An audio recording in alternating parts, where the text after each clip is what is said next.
Secretary McDonough served as White House Chief of Staff in the Obama-Biden administration for 4 years. He also served in several roles on the National Security Council, including as Principal Deputy National Security Advisor.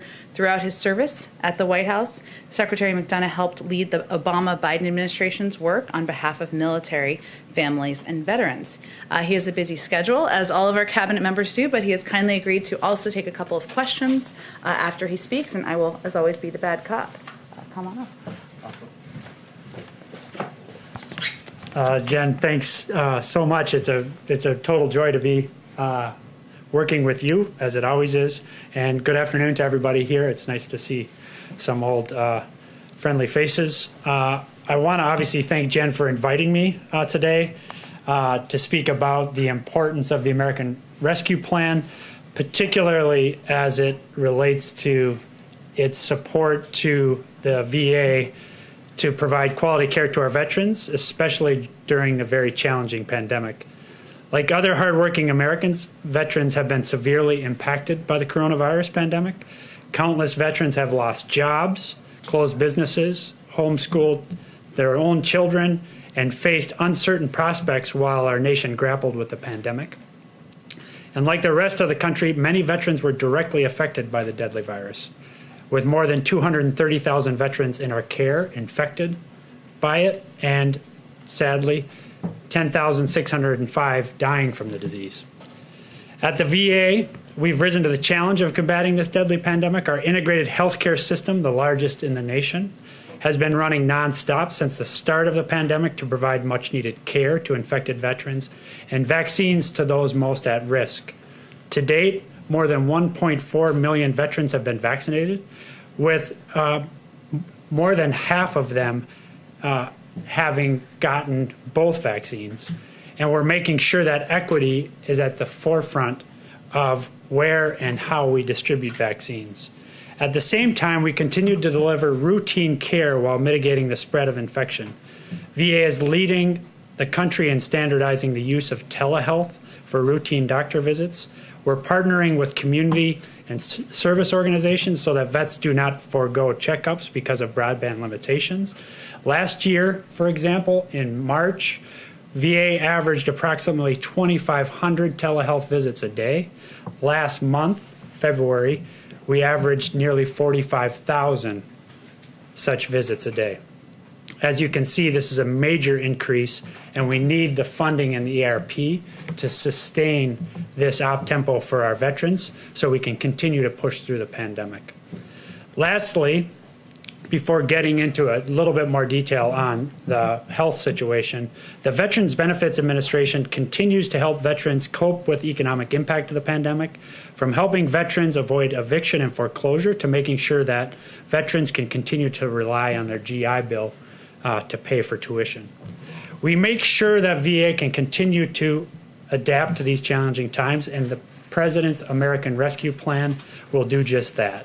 It will provide $17 billion in additional funding to VA, to include at least $13.5 billion to improve our ability to provide medical service to veterans affected by COVID, $272 million to cut through the backlog of disability claims, and help us manage the compensation exams that have access to which have worsened as a result of the pandemic, and $386 million to develop a rapid retraining program for veterans unemployed as a result of the pandemic. Now, let me just give you one other figure for you to consider.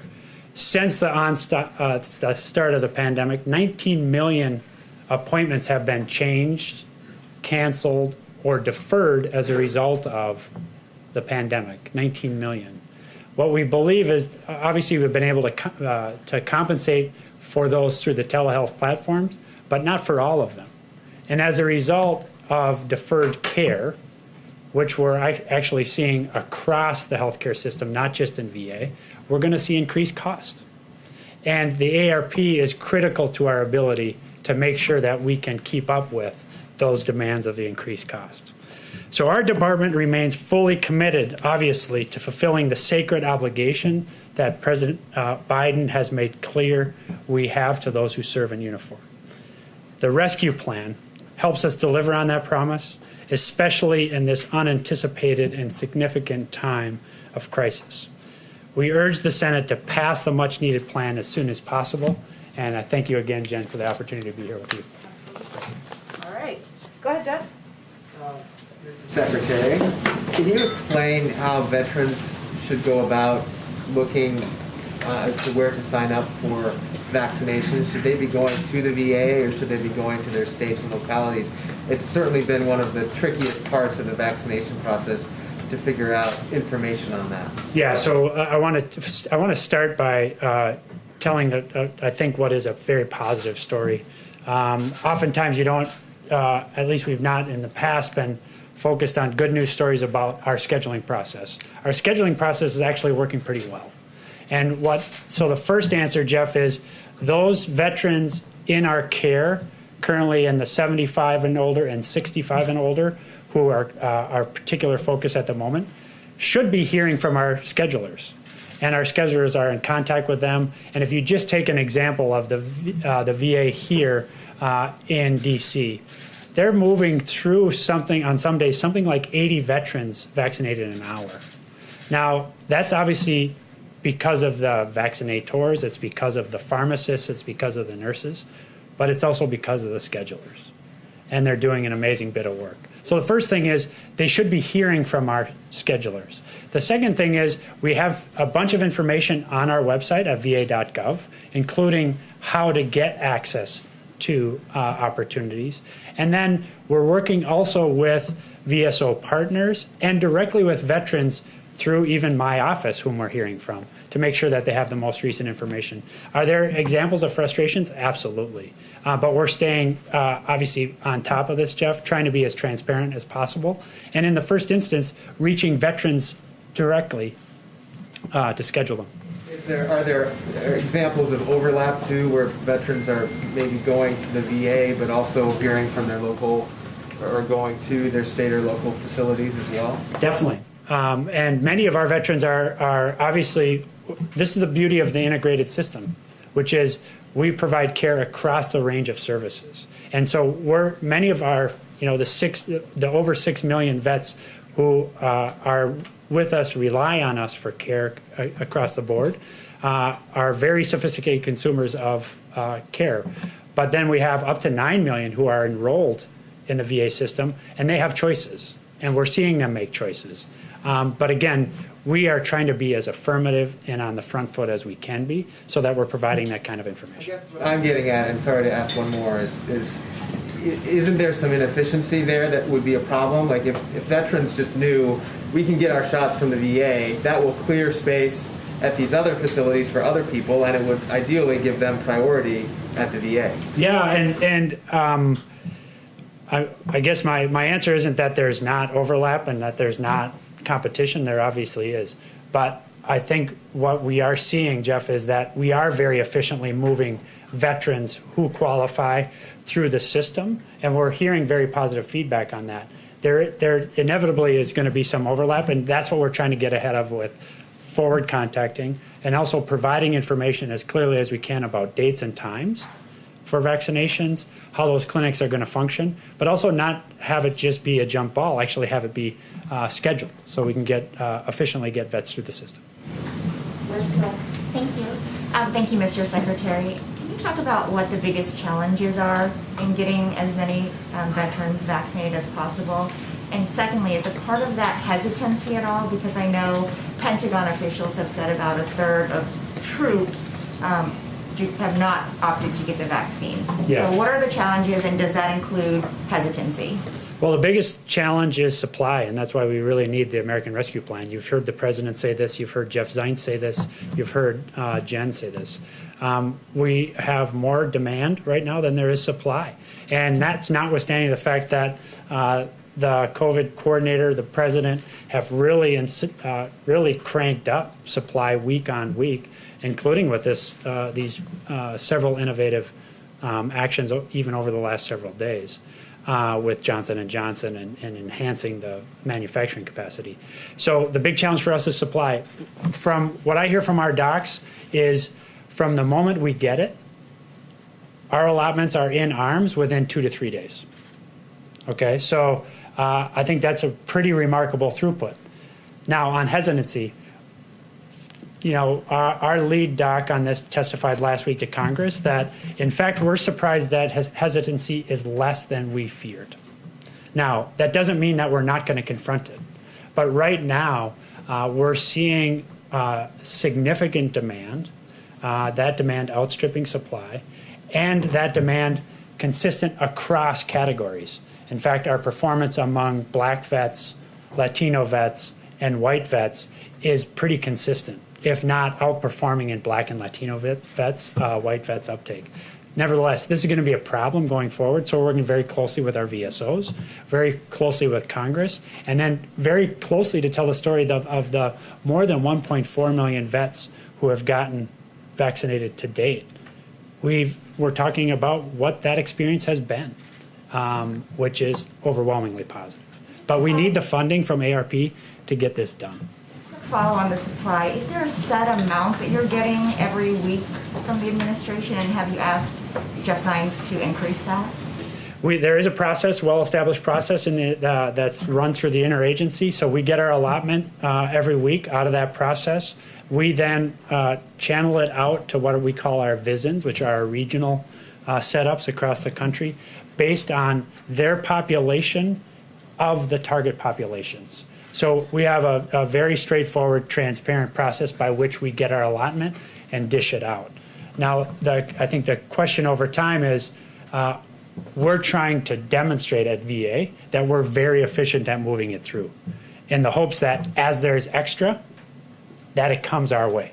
So, for example, about 3 weeks ago, there's 200,000 doses. That was additive to our allotment, and as with everything else we're getting, we move that quickly through the system into vets' arms on a very clear, efficient process. On another topic, as the Capitol's on alert today, I wanted to ask you about the veterans who played a role in the January 6th attack. We've seen 30-plus veterans be arrested for participating. We see these militia groups that are actively trying to recruit veterans. What, if anything, can the VA do? Are you considering doing to try and combat some of this? Yeah, so I also, just to fill out the story, I also saw veterans on that day, including members of Congress who were veterans doing remarkable things, including members of the DCPD and the Capitol PD, veterans doing remarkable things. And so I think it's a full picture there that underscores that basically veterans continue to play a critical role in the country even after they retire from active duty, and we're very proud of that. As to the questions you raise, we'll take a look at that. We don't have anything specific to announce now, but again, I want to make sure that we have a full picture of things like remarkable members in the House. Mr. Gallego is one who comes to mind. Senator Cotton in the Senate. These people taking concrete action in support of democracy on the ground that day, they're vets too. Bill? Mr. Secretary, two if you don't mind. The first one, COVID related. You talked about missed appointments and kind of what COVID has taken away. When it comes to suicide, what is the VA doing right now tangibly to reach out to veterans proactively, not just messaging campaigns, though I know those are important, but to proactively reach out to veterans to ensure that needs in that general area are being met? Yeah, it's a major priority for obvious reasons, and it's heartbreaking. Any individual suicide is absolutely heartbreaking, and we're very focused on reducing these. The most important set of lessons I think we have to draw from is the availability of telehealth platform. Demand for mental health services is up. I think that's a good sign because it speaks to the fact that stigma is being reduced. However, there's still too much, and that is part of that's the first half of the answer to your question, which is we're not just passive waiting for vets to come to us. We're also then working with our providers and with local communities to ensure that we have a good sense of at-risk vets and that we're establishing contact and ways to be in contact with them affirmatively. Lastly, Congress has given us additional authorities on this, and we're going to use them. The Hannon Act was just enacted. In fact, I was just speaking with Senator Bozeman from Arkansas about this earlier this week. He and Senator Tester spent a lot of time on this question, giving us new authority to make grants in local communities using local providers who know their communities best to ensure that we're providing assistance to those vets, at-risk vets, and making sure that we're doing things like reducing the stigma. So that's what we're doing, Phil. And just real quick, from a policy question, I know this came up during your confirmation hearing, but do you have a plan right now to either reverse or significantly revise the community access standards through the VA Mission Act? I don't have a specific plan on that. I'm very in active discussion with people like Senator Moran, Senator Tester, Senator Sanders about what we're seeing. We're also beginning to get data about last fiscal year, what happened in the community. This is the data we're getting now is pre-COVID, so basically first quarter and a half of FY20. And what we're seeing there is a pretty significant uptake in the community. And so we got to, A, be a good partner with that, ensure that we're paying those bills on time to local providers. We're keeping vibrant networks so our people have places that they can find care. But we also have to be really careful that we're also maintaining investment in the integrated system of the VA itself. We have to recapitalize that and make sure that these institutions, many of them over 50 years old, are brought up to speed. The ARP will be important to that too. Things like new HVAC, new air control systems, zero pressure rooms, so we're not moving that virus through the hospital. Those are all things that are going to be enabled by the ARP, and that's why we really need the Senate to get this done. All right, let's do the last question. Then we'll have to have him come back. Go ahead. Thank you, Mr. Secretary. At the top of your remarks, you mentioned the importance of keeping veterans in their homes. The moratorium on forbearance and foreclosures, of course, was extended through June. Yes. Do you think it should be extended further? Well, we'll take a look at that, and we're taking a look at a lot of those things. Incidentally and importantly, in the ARP is additional funding for homelessness programming. We know that this continues to bedevil us as a country. It's an outrage any night that any vet is homeless. We're, over the last 10 years, down 50% on those numbers, but they're creeping back up as a result of the pandemic. And 50%, while progress, is nowhere near where we need to be. So we need that funding in the ARP. Thank you so much, Secretary McDonough. Thank you. Have to come back. Yeah, thank you very much. It's great to see everybody. Thank you. All right, a couple of other things at the top. As you all saw, and many of you reported on this morning, the numbers from the Labor Department out show the 50th week in a row with new unemployment claims claims exceeded their pre-pandemic high. Hundreds of thousands of Americans are continuing to struggle in this economy. We can't get numb to what this represents. These are moms and dads, friends and neighbors who will now have to worry about how they'll support families, put food on the table, and make ends meet in the midst of a pandemic. This also underscores the need for Congress to move quickly to pass the American Rescue Plan to get $1,400 checks to the American people. You may have also seen today, if you're covering economic issues, I should say, that the Treasury Department announced a new program called the Emergency Capital Investment Program. Through this program, Treasury will make a $9 billion investment in community financial institutions that have a track record in investing in financially underserved communities, which have been particularly hurt by the pandemic. This support will bolster these institutions so they can continue to play important roles in fostering financial inclusion for communities that have been shut out for far too long. This program is one component of Treasury's efforts to combat economic inequality. This one announced today is one of 3 Treasury programs totaling about $12 billion. As you also know, in an hour or so, the President, the Vice President, and the Secretary of Transportation will meet with bipartisan members of the House Transportation and Infrastructure Committee. This meeting is meant to build on the conversation the President had with a bipartisan group of senators on February 11th.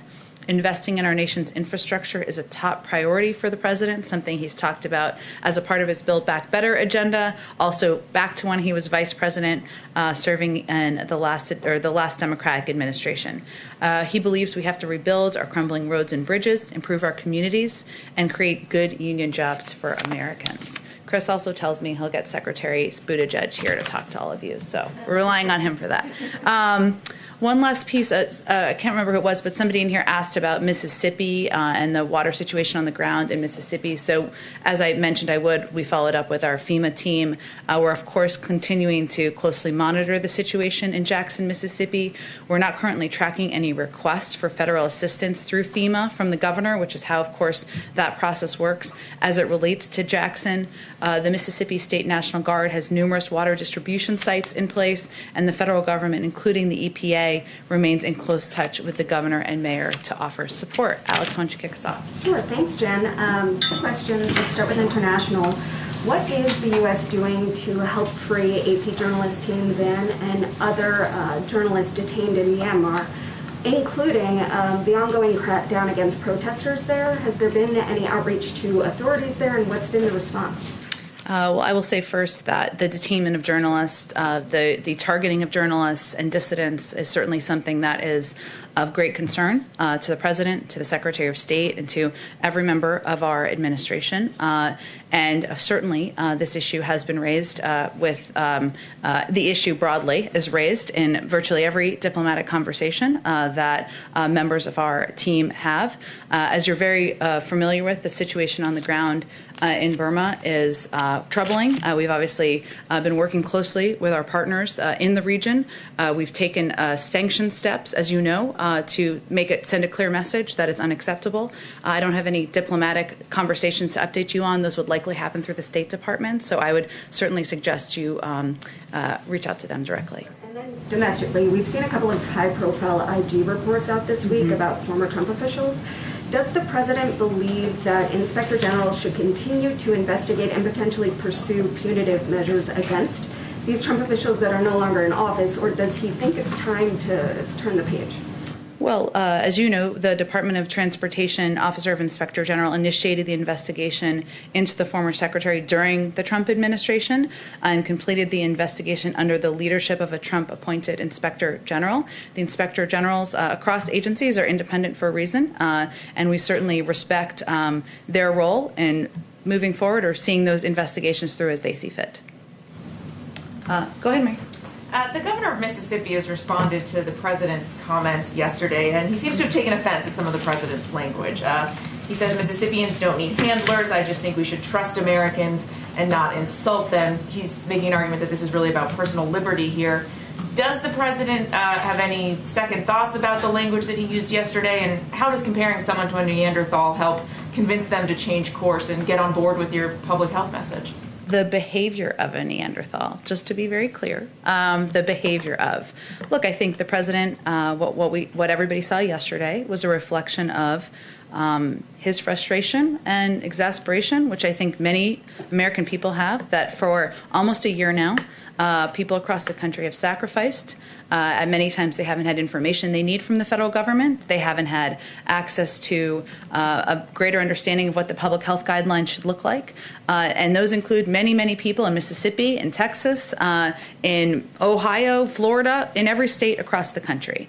And, he believes that with more than 500,000 Americans' lives lost, with families that continue to suffer, that it's imperative that people listen across the country, whether they live in a red state or a blue state, to the guidance of public health experts. At the same time, you've watched the president closely for some time, Mary, as you all have. He's going to engage with and talk with people who disagree with him on a range of issues, including this one. But he believes that if we're going to get this pandemic under control, we need to follow public health guidelines. He simply was asked the American people to abide by wearing masks for 100 days. We're at about day 40. Are we at day 40? Around there. 60 more days. That's what he's asking, and he's certainly hopeful that businesses and people across the country will continue to do that. Has he reached out to Governors Reeves and Abbott to convince them to try and change course here? I don't think his view on mask wearing is a secret. They're certainly familiar with it. He's talked about it many, many times, and I'm certain when he speaks with them next, he will convey that directly. The president has said that he hopes, he's hopeful that by this time next year we may be getting some semblance of normalcy again. Mm-hmm. Is there a concern that as we see states like Mississippi and Texas take these actions, if others follow suit, that could shift the timeline, that a few states could set back the timeline here? Well, Well, what the president has said publicly and certainly conveyed to all of us is he can't do this alone. The federal government cannot do this alone. This is going to require additional sacrifice from the American people. He doesn't think that's easy. None of us think that's easy. But he has ordered enough vaccines to ensure everybody in the country is vaccinated. And we will have those vaccines by the end of May.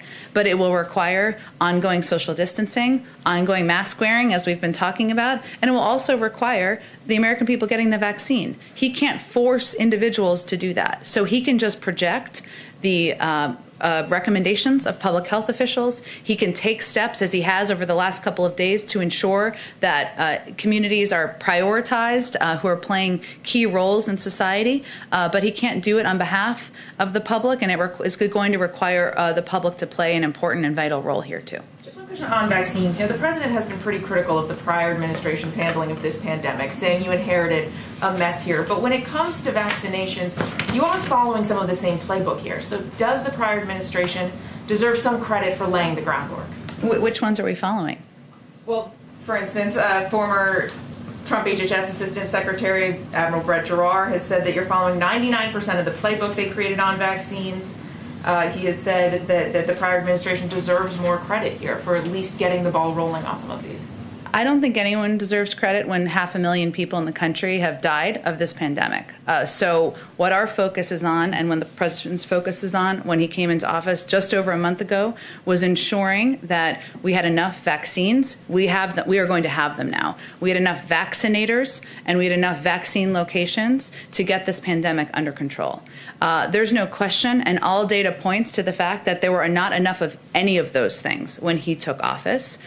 We are open-eyed about the challenge we continue to live under, and that's why he has been focused every single day and doing everything possible to get the pandemic under control. But there were shortages in all those areas which were preventing us from moving forward on getting the pandemic under control. Go ahead. I have a couple on the COVID bill, but to start with, the previous administration put an end to regular reporting of specific troop levels in Afghanistan, Iraq, and Syria. I understand this is the Pentagon's bailiwick, but will the president commit to once again reporting specific troop levels in those three countries under his administration? Well, certainly, we, of course, would work with the Pentagon and our national security team to ensure that transparency remains a priority, or is reprioritized, I should say, under this administration. I mean, I'd have to talk to our national security team and our team at the Pentagon about any restrictions they have, but that remains a vital priority for this president, and something I know he's projecting to his entire team. And on the COVID bill, last night when the president was speaking to House Democrats, he said, I know we're all making small compromises, as he tried to work everybody to support the bill or thank them for supporting their version of the bill. What exactly has the president asked moderates to compromise on in this process up to this point? You'd have to ask them that question. The president has been clear that he is unmovable on the size of the package, $1.9 trillion. And as you know from covering the Hill, that was a size that some expressed concern about. He has been unmovable about his view that Americans who need help the most should get $1,400 checks. There were some who spoke openly about their concern about that. And he has been very clear that state and local governments need assistance now to keep cops on the beat, to keep teachers, to keep firefighters employed, and to keep state and local governments functioning. I'm sure there may be other issues that they have concerns about. I'll let them speak to that. But he has been insistent that the scope of the challenge requires this size of a package. And in order to address these twin crises that we're facing, it needs to have these key components included. And then the last one, again, from the president last night to House Democrats. He made the point to him that this will make everything more possible to get done. I think I'm quoting properly there. Passing this now. Is that the kind of theory of the case here? You get this done at this scale, and all of a sudden some of the difficulties you may have in the U.S. Senate become less so because people see that you were able to produce. I just want to make sure that I understand kind of his thought process going forward. I'm not sure what the context of that comment was. Can you tell me more of the context of it? I don't have the full thing in front of me. Sorry about that. I was just struck because he said, I will paraphrase. I promise I'm being accurate when I paraphrase this. That the idea being that if they get this done, there will be more trust in government. And if there's more trust in government, therefore, people will be willing to get behind maybe the priorities that House Democrats have going forward, whether that's on infrastructure, whether that's on climate, any of those things. He didn't list those off. And so I guess that's my question is, Does the administration look at the American Rescue Plan and say, this is our springboard to doing even more broad-based, more bold, in the words of the administration, legislative proposals in the future?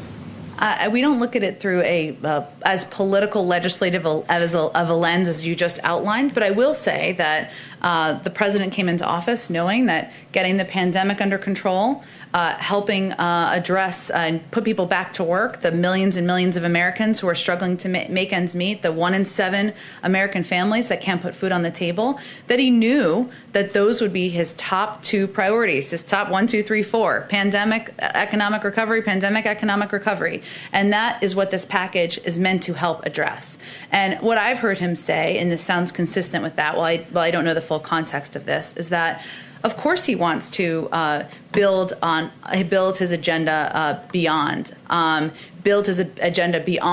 getting the pandemic under control, beyond addressing and stemming the tide of an economic crisis, because he believes that investing in infrastructure is imperative and long overdue. He believes that modernizing our immigration system is long overdue and is good for the American people, good for our economy. He believes there needs to be more done for caregiving. He believes we need to do more to protect our health, to ensure more people have access to health care. So there's no question that he views the early part of his presidency as focused on these twin crises, but he is hardly going to be done with his agenda and work once we have this package signed into law. Go ahead, Maria. Thanks, Jen. Does the president believe that the House Ways and Means Committee should be able to obtain Donald Trump's tax returns?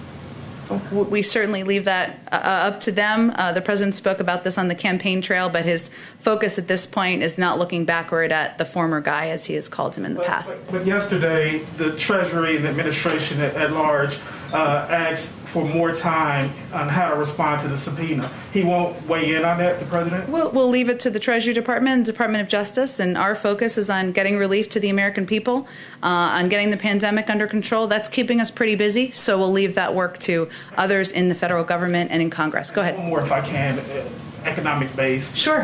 Gasoline prices are approaching $3 per gallon for the first time since 2014. Americans, as you well know, are cash strapped. Is the president planning to intervene somehow? OPEC Plus came out this morning and said that they were going to limit supply. Does the president plan to intervene somehow, maybe call the Saudi government, Russia, anything in the toolbox to rein in the gas prices? I don't have anything on that to preview for you. I will say, since you've given me sort of an opportunity and opening here, is that there's been a lot of reporting on what kind of relief would come out of the American Rescue Plan, something that can help address a range of issues the American people are having, whether it's the cost of gas or it's the inability or concern about getting food on the table. So let me just take this opportunity to lay out some of the specific numbers our NEC team, I love number crunchers, crunched for all of you. So under the Senate version of the bill, 158.5 million households are going to receive direct payments. That's 98% of the households who received them in December. And in the previous round of relief, that 2% sliver all received checks smaller than $600, in some cases as small as $100, because as you all know, it was scaled down after a certain income rate. Under the rescue plan, almost all of these 158.5 million households are going to receive checks that are more than twice the size of the previous round, not to mention the 66 million kids who will benefit from the expanded child tax credit and 17 million adults who will benefit from the expanded earned income tax credit. Because, of course, there are many tax components, as you all know, in addition to the direct checks that are included in this package. So just wanted to give a little number crunching laydown. Go ahead, Jeff. Jen, going back to Texas and Mississippi, is the White House concerned and the COVID team concerned that the loosening or lifting of restrictions in those states will lead to these COVID variants to spread more? Well, one of the reasons that our health and medical experts have continued to call for the American people to wear masks, to social distance, to get whatever vaccine they have access to, is because many of them of these vaccines have shown to be effective in addressing the variants, and because we've seen a spread of variants. reportedly in some of these states. So I would say, Jeff, that our concern here is on the health, welfare, well-being, and survival, frankly, of people across the country. And in states where the guidelines are not, or where the recommendations from leadership is not following health and medical guidelines, we have concerns about the impact on the population. In Europe, there are travel restrictions between European states. The United States is large, and there's 50 states. Is there any discussion of restrictions for traveling between states when different states have such different ideas about how to fight COVID? And would you encourage or discourage other Americans from traveling to Texas or Mississippi right now? I'm not aware of any discussions, and I certainly wouldn't do that from here. But I would just say, Jeff, that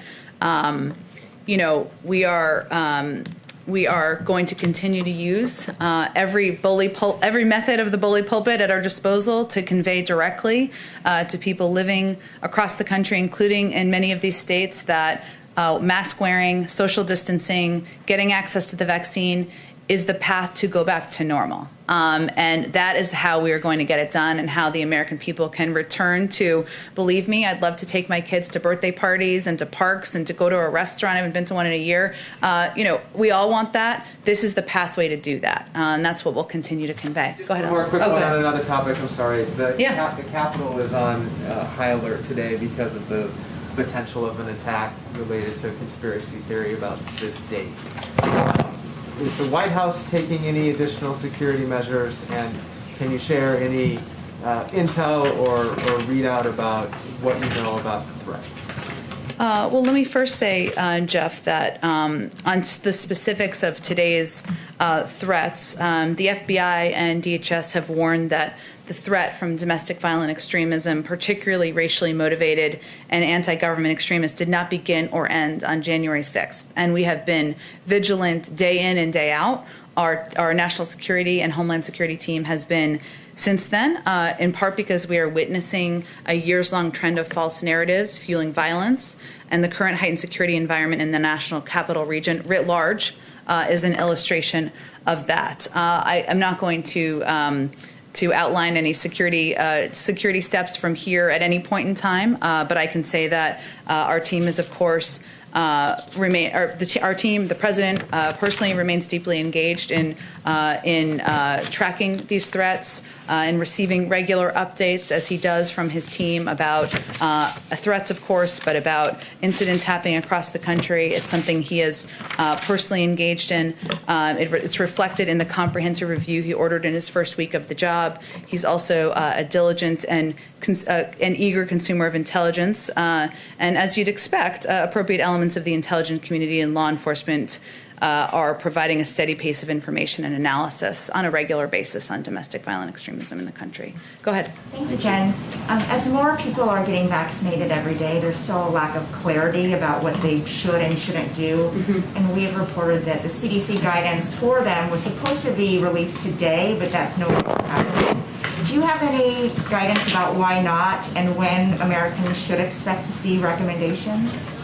I would certainly point you to the CDC. I believe they said in your story, or maybe another story perhaps, that the CDC's guidance will not be posted tomorrow. This is a quote from them, because we have not finalized it here at CDC. Once it is final, we will publish and disseminate it. And certainly we know people are eager to hear more details about steps they can take once they're vaccinated. And we certainly think that once people have a sense of that, hopefully, and we'll see it when we see it, it will hopefully encourage people to get vaccinated as well. But they're on their own timeline, and we'll wait to see when they're ready to put out that guidelines. So the White House has not seen them yet?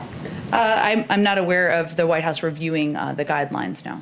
And then on Texas, Governor Abbott said that the Biden administration must stop importing COVID into the country because he claims that COVID positive migrants are being bused into Texas and then sent to other places in the country. Do you have a response to that? And can you elaborate on what the government is doing to test migrants, if anything? Sure. Well, we're about facts around here. That is not factual. So let me give you an overview of what happens. When migrants are placed in alternatives to detention, their COVID-19 testing, our policy is for COVID-19 testing to be done at the state and local level and with the help of NGOs and local governments. And that certainly is something that our policy is to have that be done, concluded before they are even moved to go stay with family members or others they may know while their cases are being adjudicated. And of course, our guidance to anyone, regardless of status, is testing positive for COVID-19 or experiencing COVID-like symptoms is, to social distance, to wear a mask, and seek medical attention as needed. But, in general, our approach and our policy is to work with local governments, work with NGOs to have testing to ensure these migrants are tested, and that can take place, and that steps for isolation, quarantining, and medical care can be taken should that be needed. Is there a reason why the burden is on state and local jurisdictions to do the testing and not the federal government? Well, many of these NGOs have stepped in to help ensure that these steps can be taken. Many of these NGOs have also, if quarantining or isolation is needed, have even reserved hotel blocks in some cases, and you certainly have to talk to some of them about the steps they take. But obviously, their assistance allows the federal government to, work with local communities to get this done. Thank you. Just one more question on migrants, specifically unaccompanied minors who continue to come to the border every day. We've reported that 96% of the HHS beds are already accounted for. Is the administration planning to open new influx facilities specifically for these children, and maybe at military bases or installations like we've seen in the past? Well, I'm not in a position to confirm the specific numbers. I can say that there are, of course, a large number of unaccompanied minors who are coming across the border. And as you know, because we've talked about it in here, we believe that the humane approach is to treat these kids with humanity and ensure that they have a safe place to be. Well, I don't have anything to preview for you in terms of considerations underway at this point in time, but obviously we recognize that with the number that are coming in and the limited facilities we have and our desire to abide by COVID protocols, that it's a policy process that is imperative and a priority for this administration. Go ahead. Senate Republicans have made pretty clear that they intend to block major Democratic legislation. Given what the president has said about that, has he given more thought to the filibuster and making changes to that? Is he having discussions on that front? Which piece of legislation are they intending to block? H.R. 1, policing reform. There's some union-related legislation that the House is looking at next week. Well, our view is that voting rights, addressing needed reforms of unions, that moving forward on a number of long overdue policy efforts by Congress is too important to prejudge what the outcome will be. And we've certainly seen the threats by some in Congress, but we're going to continue to work to see if there's a bipartisan path forward.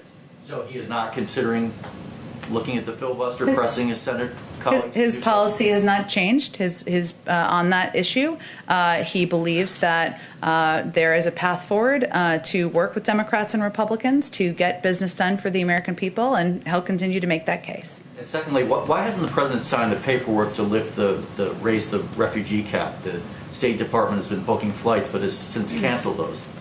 Well, I would refer you to the State Department. I know that they have to have systems in place in order to implement policies like that, but will have more details on where things stand. And just lastly, on H.R. 1, it includes some restrictions on so-called dark money, secret money.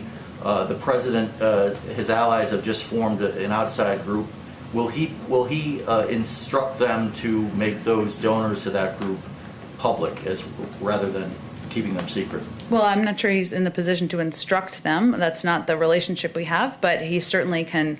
I would refer you to them on what their policy is going to be for making donors public. He can make his position known, though, right? And he's spoken to this issue in the past, but I don't have anything I would point you to the outside group for any further comment on that. Go ahead, Ashley. Thanks, Jen. A few questions. There were a few late changes in the COVID relief bill that could help several states, including Alaska, by increasing funding for lower population states, as well as adding money for tourism and seafood processors.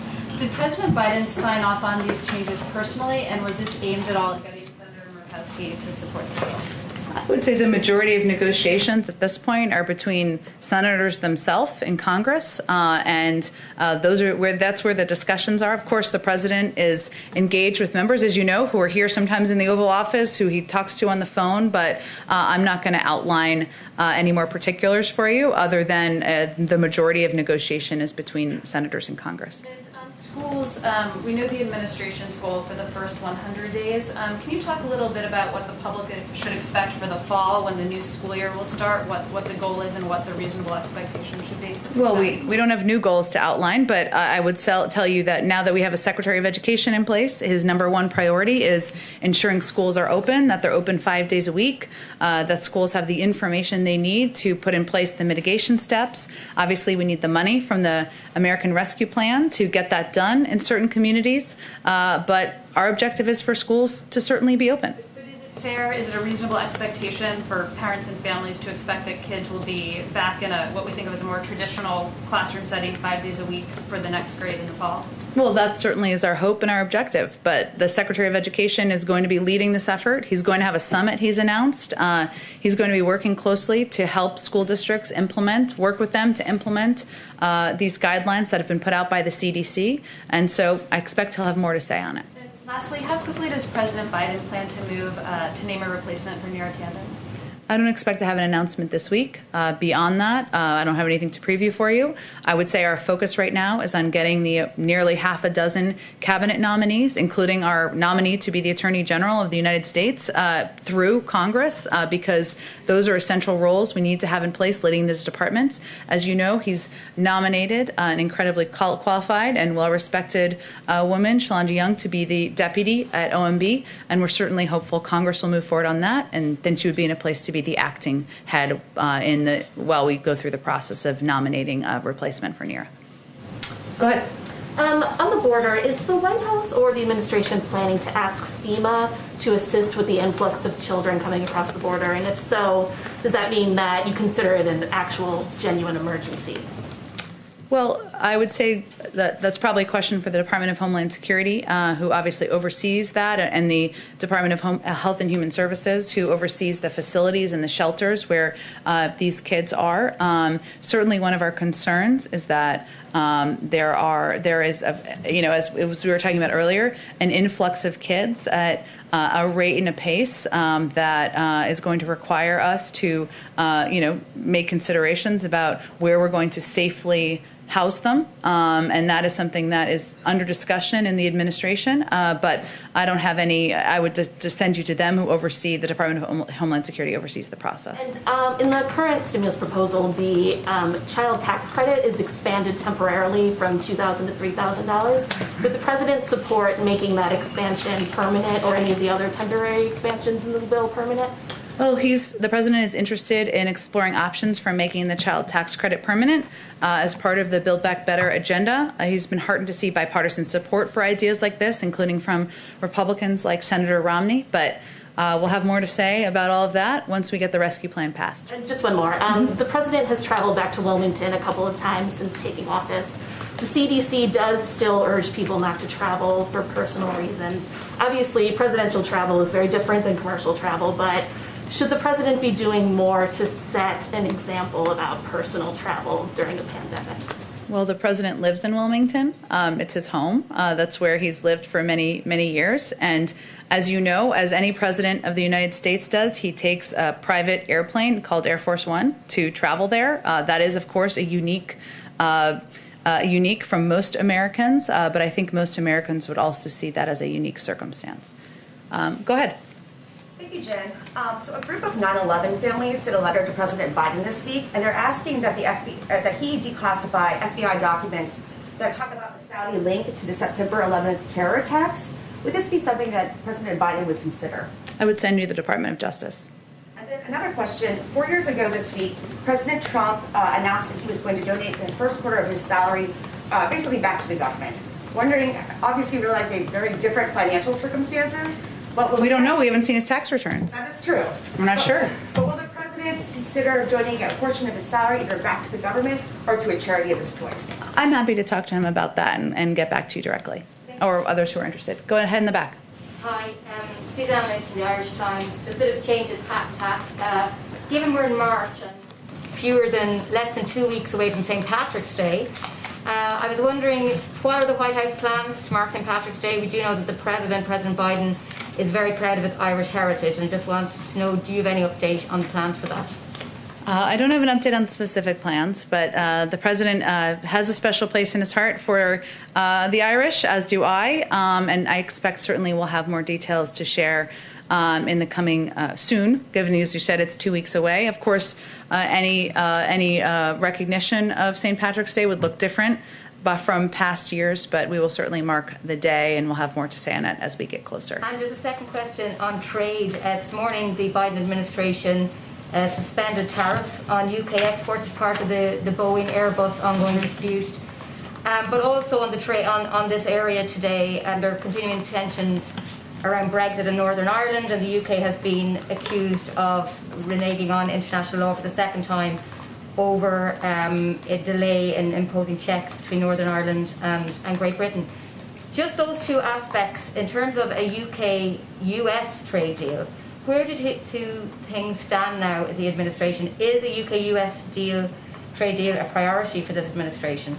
Or are they concerned? President Biden has said before that, and I quote, any trade deal between the US and UK must be contingent upon respect for the Good Friday Agreement in Northern Ireland. So that certainly remains the case. I will say, 'cause since you brought up, and everybody may not be following the suspension of tariffs news this morning, in a joint statement, the United States and the United Kingdom announced a 4-month suspension of tariffs related to the ongoing large civilian aircraft dispute, and the 4-month tariff suspension was agreed to ease the burden on industry and take a bold joint step towards resolving the longest-running dispute, one of the longest-running disputes at the World Trade Organization.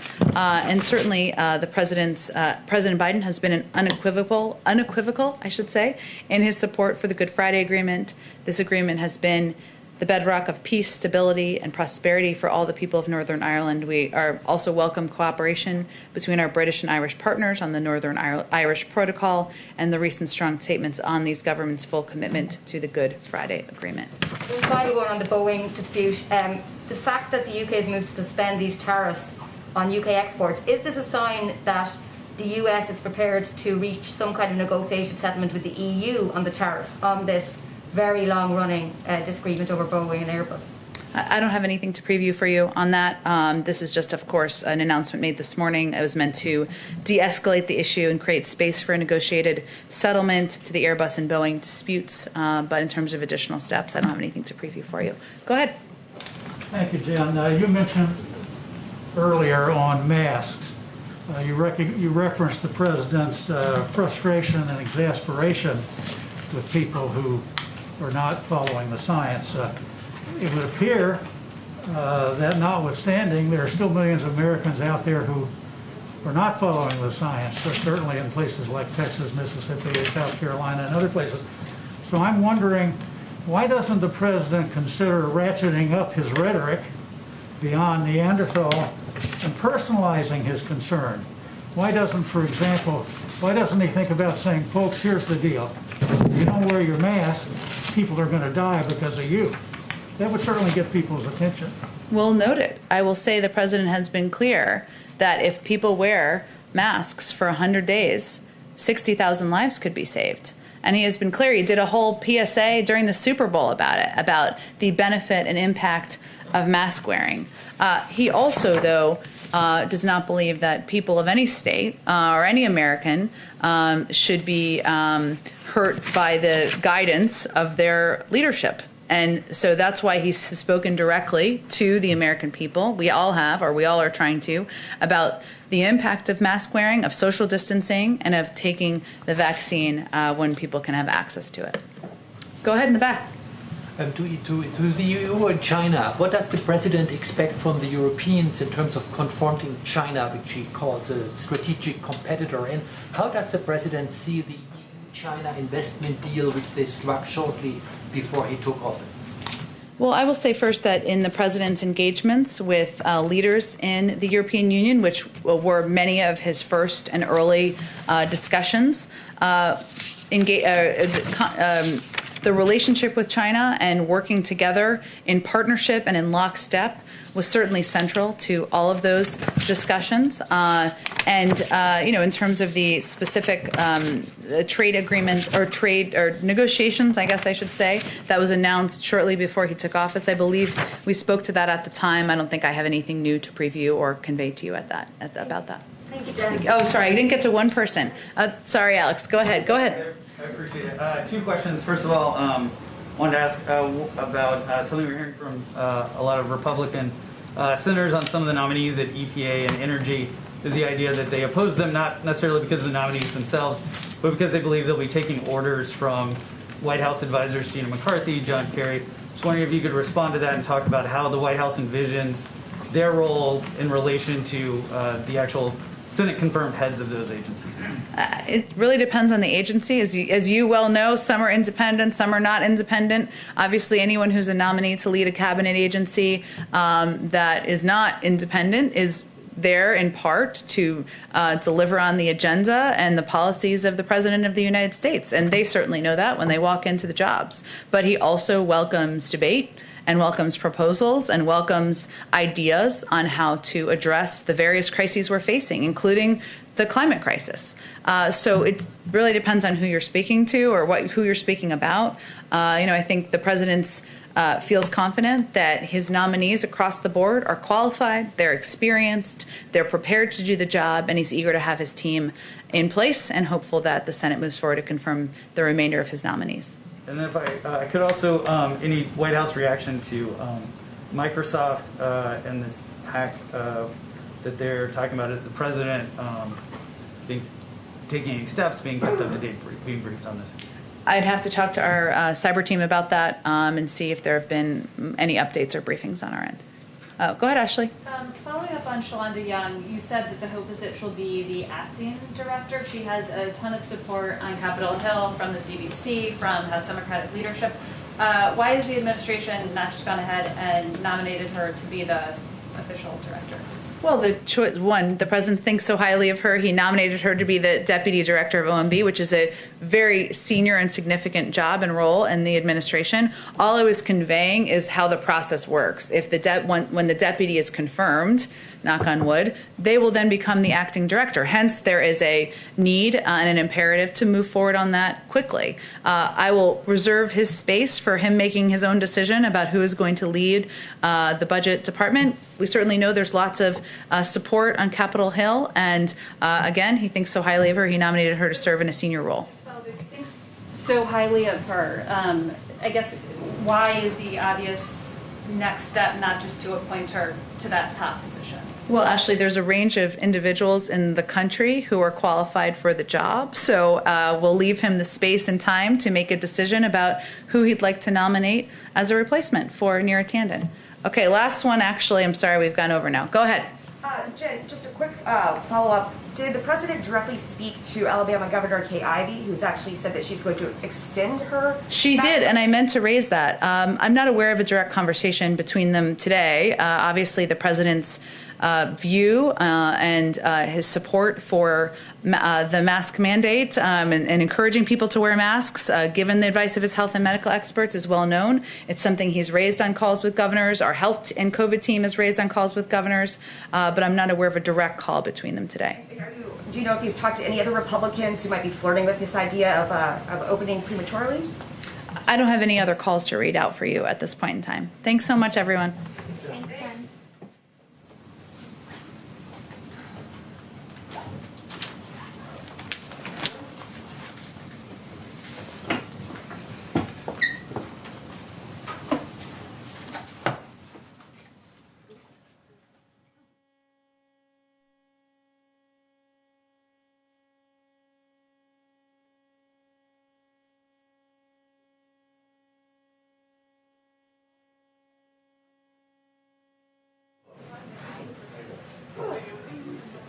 Good seeing you, Ashley.